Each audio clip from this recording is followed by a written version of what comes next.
Kung may budget kang around 6,000 hanggang 8,000 pesos, dalawa sa madalas na pagpilian na tablet ay ang Itel VistaTab 11 at VistaTab 30 GT. Pareho silang budget tablets pero magkaiba ang target user nila. Kaya sa video na to, tutulungan kitang malaman kung alin ang mas bagay sa pangangailangan mo para hindi ka magsisi pagkatapos bumili.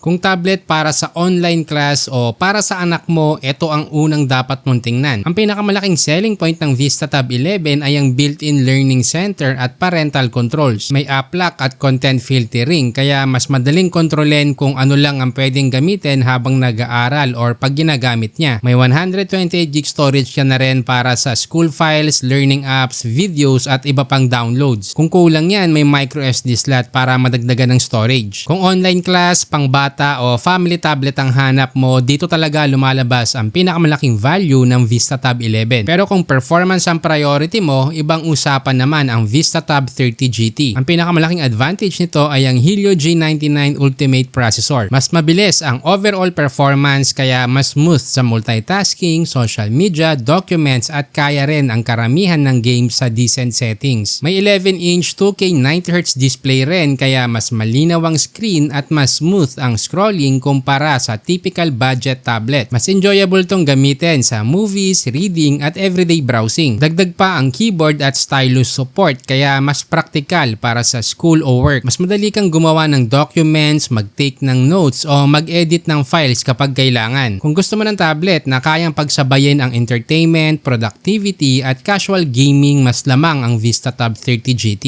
Pero bago mo naman piliin ang VistaTab 11, may limitation kang dapat malaman. HD Plus lang ang display nito at entry level ang Unisoc T615 chipset. Ibig sabihin okay siya sa basic use tulad ng online class, YouTube, Facebook at browsing. Pero kung gaming o mahilig kang magbukas ng maraming apps ng sabay-sabay, wag mo nang asahan na magiging sobrang smooth ang experience. Hindi ito tablet para sa gaming o sa gusto ng mataas ang display quality. Pero kung hanap mo ay affordable tablet para sa online class at pangbata, YouTube at everyday use, practical tong option. Maganda naman ang performance ng Tab 30 GT pero hindi rin to perfect. 4GB lang ang physical RAM nito. Kahit may virtual RAM, may limit pa rin kapag sobrang daming apps ang sabay-sabay na bukas o heavy multitasking ang ginagawa. Sa normal na paggamit, hindi ito agad mapapansin. Pero kung power user ka na laging maraming apps ang naka-open, ito ang isa sa mga dapat mong isipin bago bumili. Hindi ito tablet para sa mga naghahanap ng premium o pang content creation. Pero kung gusto mo ng tablet na mas malakas ang performance, mas maganda ang screen at pwedeng gamitin sa school, work, entertainment at casual gaming nang hindi gumagastos ng malaki, ito ang mas praktikal na piliin sa budget na to. Ngayon, kung pareho silang pasok sa budget mo, dito na magkakatalo. Piliin mo ang VistaTab 11 kung priority mo ay tablet para sa online class, bata ang gagamit at built-in ang learning features. Ito kasi ang mas practical choice para sa families at students na basic task lang ang kailangan. Pero kung gusto mo ng mas mabilis na performance, mas magandang display at tablet na kaya ang school, work, entertainment at casual gaming, masulit piliin ang VistaTab 30 GT.